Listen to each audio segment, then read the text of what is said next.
ఇక డీటెయిల్స్ చూస్తే ఇష్టారీతిగా కరెంటు బిల్లులు పెంచుతామంటే కుదరదు. పెంచుతున్న ఛార్జీలకు నిరసనగా వైఎస్ జగన్మోహన్ రెడ్డి నాయకత్వంలో ప్రజలతో కలిసి మేము రోడ్డు మీదకి వస్తాం.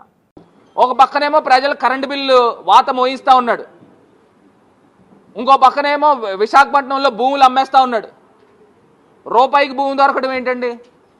3,000 కోట్ల రూపాయలు విలువ చేసే భూమిని ఇంత అన్యాక్రాంతం చేసే కార్యక్రమం చేయడం ఏంటి?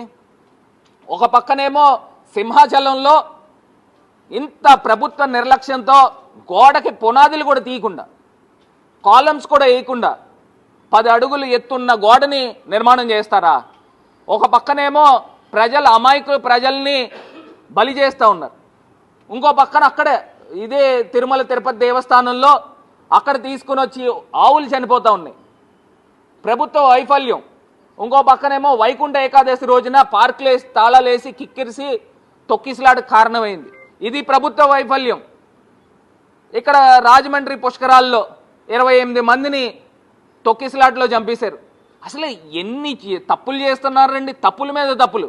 మళ్ళీ ఓ పక్కనేమో కొంతమంది అధికారులను సస్పెండ్ చేసేసి ఈ అధికారుల వల్ల ఈ అన్ని ఘటనలు జరిగినాయి అని చెప్పేసి చెప్పడం. అసలు సింహాచలం ఘటన ఏంటండి? చందనోత్సవంకి తెలీదా? ఈ చంద్రబాబు నాయుడు గారికి తెలీదా? ఈ ప్రభుత్వానికి తెలీదా? ఇన్ని లక్షల మంది ప్రజలు వస్తారనని అప్పటికప్పుడు వారం 10 రోజుల ముందు ఒక పేకమేడ లాంటి గోడ కట్టడం, అది అంట ఇళ్ళ ఊగుతుందంట. అసలు ఇంత దారుణమా? ఒక పక్కనేమో ఇంత దారుణంగా ప్రజల్ని చంపేస్తూ ఉన్నారు, ఇంకో పక్కనేమో కరెంటు బిల్లులు మోత మోయిస్తూ ఉన్నారు. ఇంత ఓపెన్గా నిస్సిగ్గుగా ప్రైవేట్ కంపెనీలకి 1000 కోట్ల రూపాయలు దోచిపెడతా ఉన్నారు. ఇంత అన్యాయం చేస్తూ ఉన్నారు. అసలు దీనికి ఎవరు సమాధానం చెప్పాలా అని అడుగుతా ఉన్నా. ఇప్పుడు మేము ఖచ్చితంగా జగన్మోహన్ రెడ్డి గారు అందరికీ కూడా వైఎస్ఆర్సీపీ శ్రేణులు అందరికీ కూడా పిలుపునిస్తారు. మేమందరం కూడా రోడ్లపైకి వస్తాం, ప్రజలను వెంట పెట్టుకుని రోడ్లపైకి వస్తాం. మీరు కరెంటు బిల్లులు ఇష్టం వచ్చినట్టు పెంచడానికి కుదరదు. మీరు ఇదే చంద్రబాబు నాయుడు గారు ఎలక్షన్స్లో ఏం చెప్పారనండి? మేము కరెంటు బిల్లులు తగ్గిస్తాం, నాణ్యమైన విద్యుత్ ఇస్తాం. జగన్మోహన్ రెడ్డి గారు ఇష్టం వచ్చినట్టు కరెంటు బిల్లులు పెంచుతూ ఉన్నాడు. మేము నాణ్యమైన విద్యుత్ ఇస్తామని చెప్పిన వ్యక్తి చంద్రబాబు నాయుడు కాదా అని అడుగుతా ఉన్నా.